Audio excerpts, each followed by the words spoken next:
சின்ன ஒரு எக்ஸாம்பிளோட நம்ம இப்போ பார்க்கலாம். இப்போ வந்து ஒரு 2 கம்பெனி எடுத்துப்போம்.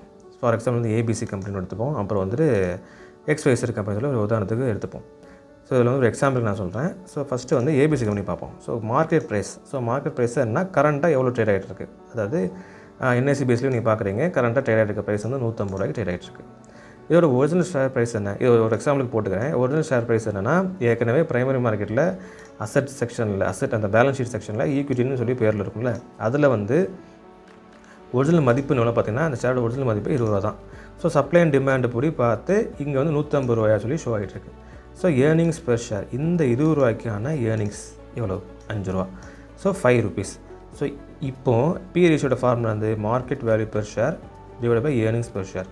அதாவது மார்க்கெட் ப்ரைஸும் அப்புறம் வந்து earnings per share. 150 divide by 5. இது நீங்கள் பார்க்கும்போது 30. இந்த கம்பெனியோட பி ரேஷியோ வந்து 30 வருது. ஓகேவா? இப்போ அதுவே எக்ஸ்வைசர் கம்பெனிக்கு போகும். அந்த எக்ஸ்வைசர் கம்பெனி வந்து மார்க்கெட் ப்ரைஸ் வந்து 200 ரூபாய்க்கு ட்ரேட் ஆகிட்டு இருக்குது. அதோட ஒரிஜினல் ப்ரைஸ் வந்து 80 ரூபா. இந்த 80 ரூபாய்க்கு கிடச்ச ஏர்னிங்ஸ் எவ்வளோன்னு பார்த்தீங்கன்னா 40 ரூபா. இப்போ வந்து பி ரேஷியோ எவ்வளோ பார்த்தீங்கன்னா market price divide by earnings per share. 200 divide by 40 பார்க்கும்போது 50. இது வந்து இதை கம்பேர் பண்ணும் போது அதிகமாக இருக்குது. ஓகேவா?